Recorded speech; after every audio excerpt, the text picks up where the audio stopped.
Jeremiah, he's like, I'm going to give you my sovereign grace. You don't need no explanation and you don't need no validation. You have already been approved. My stamp of approval has been placed on you.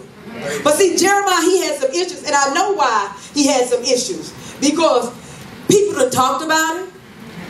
Right up earlier, later on in the chapters, I see where the man hadn't got beaten. I was like, man. Friends talked about him. He had all kind of trials where he had been isolated. He like, I know these stiff-necked people. They ain't trying to listen to what I'm saying. Well, he wasn't saying anything. It's what God was saying through him.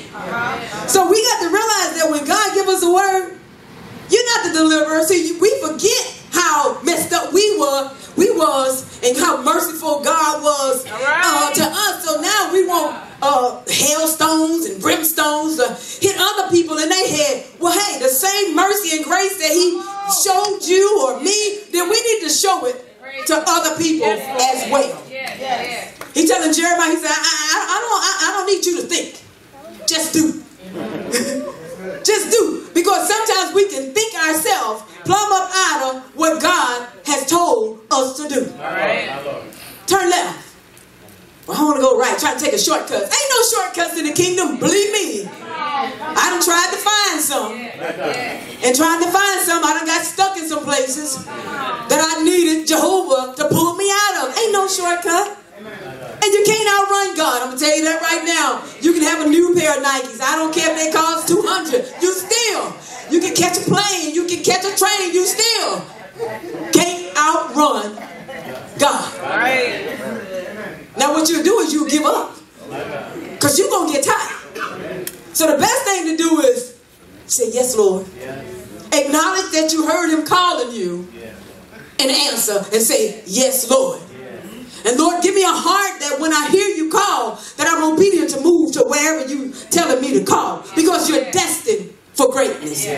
The word of God says that the steps of a good man are ordered by the Lord. Didn't you know you're under orders, military people?